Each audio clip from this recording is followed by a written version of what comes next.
नमस्कार। मानव सभ्यता और अन्य शेष प्राणी में आपका स्वागत है। जैसा कि कल हमने मनुस्मृति का अध्ययन किया था, कुछ बताया था कि ऐसी मनुस्मृति होती है, उसमें क्या क्या होता है क्रम से आपको बताया जाएगा। आज जैसा कि आप देख रहे हैं, मेरे हाथ में है ये गीता। यह है श्रीमद् भगवत गीता। ये एक वैदिक रहस्य है। वैदिक रहस्य इसलिए है कि इसके जो व्याख्याकार हैं वो एक योगाचार्य हैं जो वास्तव में योगी हैं। ऐसा नहीं है कि कोई भी व्यक्ति व्याख्या तो कर सकता है, किंतु जो उसके अंदर तत्व निहित है उनको एक योगी ही जान सकता है। तो जैसा कि आपको पता है कि या आपको जानकारी नहीं हो तो मैं बता देता हूँ। महाभारत के भीष्म पर्व के अंदर गीता का वर्णन आता है। महाभारत में जो भीष्म पर्व है उसके अंदर गीता का वर्णन आता है। और गीता इति गायते, गीता इसको इसलिए कहते हैं कि ये गाई जा सकती है या गाई जाती है या गाई गई थी। क्यों गाई गई थी? क्योंकि ये छंदों में है, अर्थात गीता जो है वो छंदों में है। जो पद्य छंदों में होता है वह गाया जा सकता है। और एक और विशेषता है कि जो छंद होते हैं, जो छंदों में बनता है, वो आप उसके आध्यात्मिक, भौतिक और आधिदैविक तीनों अर्थ निकाल सकते हैं। तो जो ये गीता है, गीता का जो उपदेश श्री कृष्ण जी महाराज ने कुरुक्षेत्र के मैदान में दिया था, या ये कहे कि कुरुक्षेत्र का जो रण क्षेत्र था जिसमें बहुत बड़ा युद्ध हुआ था कौरवों और पांडवों के बीच, वो इसके अंदर तो नहीं है, महाभारत में है। किंतु उस समय अपने संबंधियों को देख करके, जो उसके संबंधी थे श्री कृष्ण अर्जुन के, श्री कृष्ण जी महाराज के सामने उन्होंने कुछ प्रश्न उपस्थित किए। श्री कृष्ण जी ने उनका जो उत्तर दिया वह अत्यंत ही मार्मिक है। जो व्यक्ति गीता को उस दृष्टि से अध्ययन करता है वह गीता से कुछ प्राप्त कर लेता है, और जो उस दृष्टि से इसका अध्ययन नहीं करता वह गीता से कुछ भी प्राप्त नहीं करता। बहुत सारे लोग हैं जो केवल इस दृष्टि से ही अध्ययन करते हैं कि देखो गीता में एक स्थान पर ये आया है, दूसरे स्थान पर ये आया है और तीसरे स्थान पर ये आया है, और बार बार यही आया है। तो वो इसका अध्ययन और इससे लाभ नहीं उठाते, वो किसी दूसरे मार्ग पर चले जाते हैं। जिस प्रयोजन से श्री कृष्ण जी महाराज ने गीता को उपदेश किया है अर्जुन को, उसी प्रयोजन से हमें इसका अध्ययन भी करना चाहिए। आपके समक्ष जो है, ऐसा क्यों हुआ अर्जुन को? योग दर्शन का भी कुछ आपको बताया जाएगा कि योग दर्शन क्या है। और योग का प्राचीनतम पातंजल मुनि द्वारा रचित वह एक रचना है। महर्षि वेदव्यास द्वारा उसके ऊपर एक टीका है और वही टीका प्रामाणिक है। उसमें एक जगह आता है वृत्य है, पंचतय्य है, क्लिष्टा है, क्लिष्टा योग दर्शन में आता है। जो 5 प्रकार की वृत्ति होती हैं उनमें क्लिष्ट होती है और अक्लिष्ट होती है।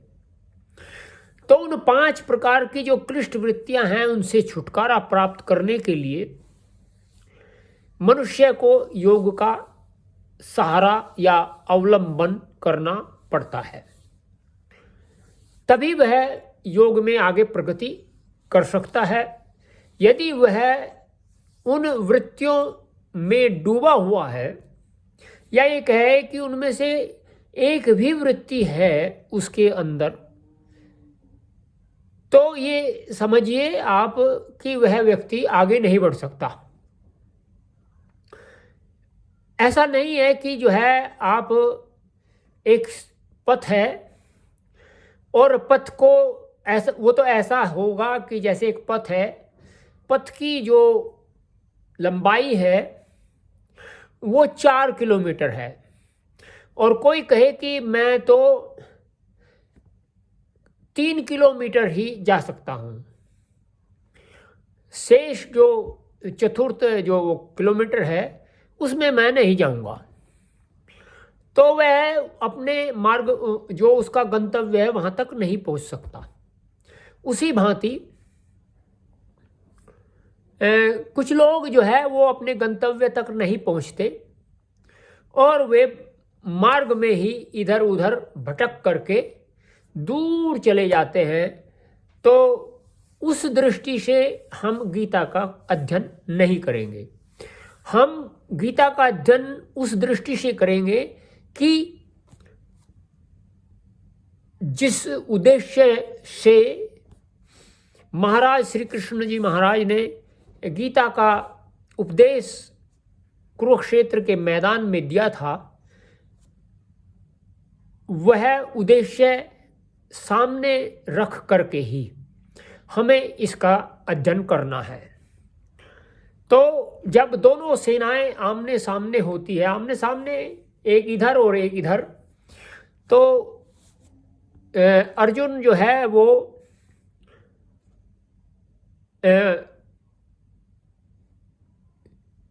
धृतराष्ट्र, अर्जुन अपने रथ को ले जाता है उसके मध्य में, और वहाँ से धृतराष्ट्र जो है वह प्रश्न करता है संजय से। क्या करता है? धर्म क्षेत्रे कुरु अक्षेत्रे समवेता युयुत्सव है माम का पांडवाश्चैव किम कुरुवत संजय। हे संजय, धर्म के मैदान में देखिए, ये आपको समझना चाहिए, धर्म के मैदान में अर्थात वह जो युद्ध हुआ था धर्म और अधर्म के मध्य में हुआ था, और वहाँ जो नियम या विधान जो उस युद्ध में था वे सभी धार्मिक थे।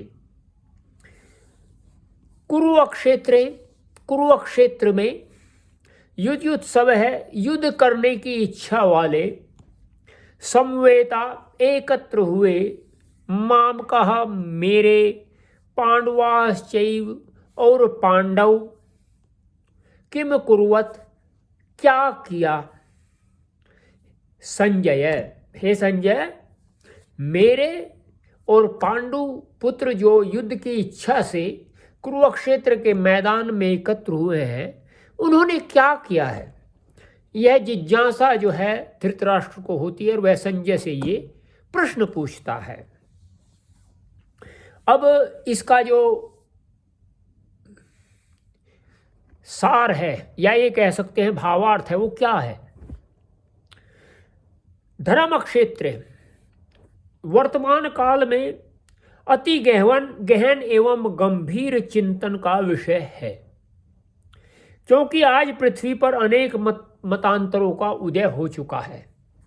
पृथ्वी पर जहाँ भी देखो सब अलग अलग मत से जो है इस संसार में अपने जीवन को व्यतीत कर रहे हैं। इस गीता ग्रंथ में कहे इस धर्म शब्द की व्याख्या हम कृष्ण महाराज के मुख से निकले 5000 वर्ष से अधिक समय पहले के धर्म से करें। जो 5000 वर्ष पहले धर्म था, धर्म सदैव रहता है, एक सा रहता है। कभी वह कम हो जाता है, कभी वह अधिक हो जाता है। तो 5000 वर्ष पहले गीता का उपदेश हुआ था, तो उसी दृष्टि को ध्यान में रखते हुए इसका जो है अध्ययन या ये कह सकते व्याख्या भी होनी चाहिए।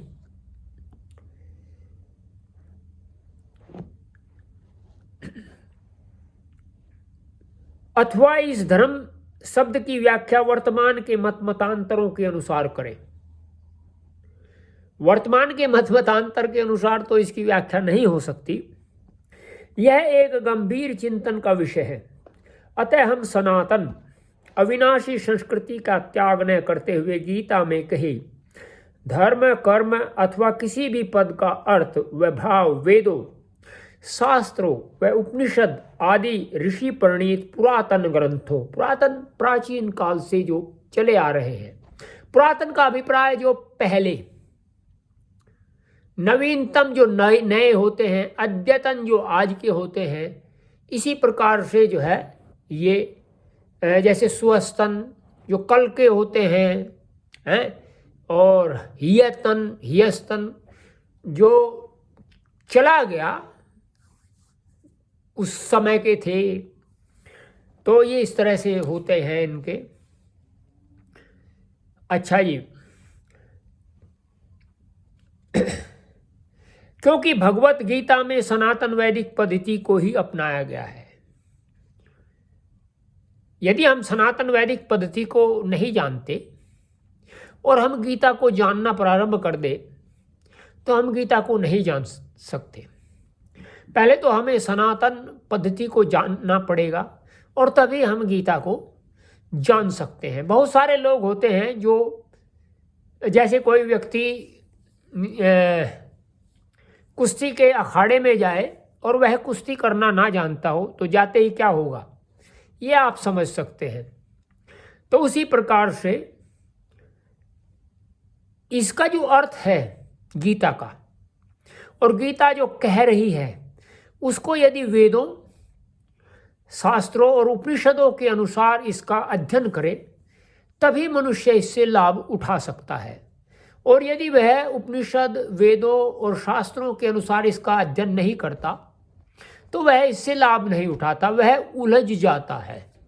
बहुत सारे ऐसे लोग हैं जो उलझ जाते हैं इसमें, तो वे आज भी उलझे हुए ही हैं, और जब तक उनका जीवन रहेगा वो उलझे हुए ही रहेंगे, क्योंकि उन्हें वह उलझन अच्छी लगती है। तो महाराज जी ने स्वयं गीता में यथास्थान पर किया है सनातन वैदिक पद्धति का व्याख्या, या ये कह सकते हैं उनके उदाहरण। इसलिए गीता का अध्ययन अथवा प्रवचन करने वालों को संपूर्ण वेद विद्या का ज्ञान होना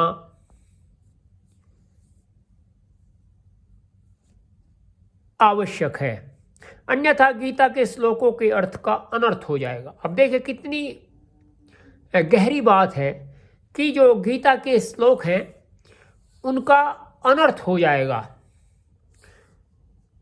अर्थात हम यदि नहीं जानते तो हम गीता को जान नहीं सकते। बहुत सारे लोग कहते हैं मैंने गीता को पढ़ा है, ये पढ़ा है, वो पढ़ा है।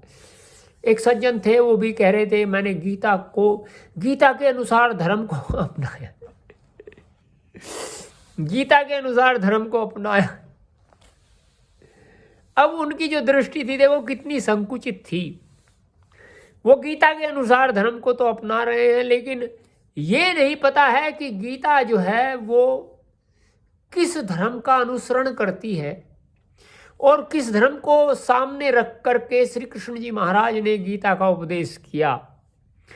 किंतु लोग कहते हैं कि हाँ हम गीता को मानते हैं और गीता के अनुसार चलने का प्रयत्न करते हैं।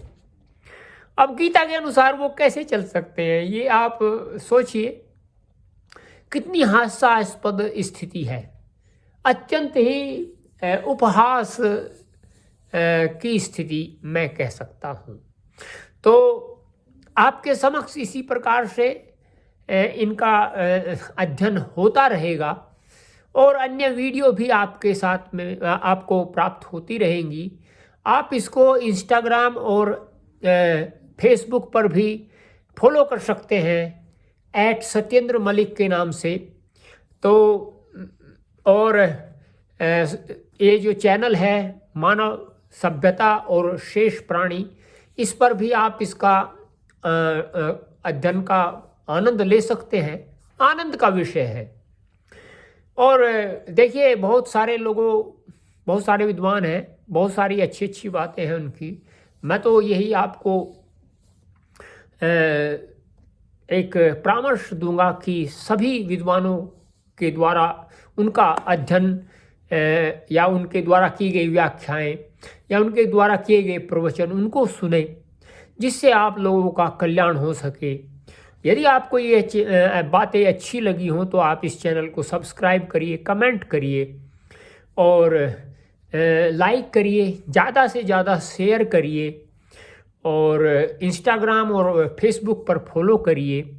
और जो यहाँ मेरे पास में जीव रहते हैं, अद्भुत जीव हैं, आपको दिखाऊंगा मैं सभी जीवों को। और एक जीव तो बड़े अद्भुत हैं, मैं स्वतः प्रसन्न हो जाता हूँ। आप भी उनके जो कार्य हैं वो देख करके, या ये कह सकते हैं उनकी क्रियाओं को देख करके आप भी प्रफुल्लित हो जाएंगे, ऐसा मेरा विश्वास है। इन्हीं वार्ताओं के साथ में नमस्ते।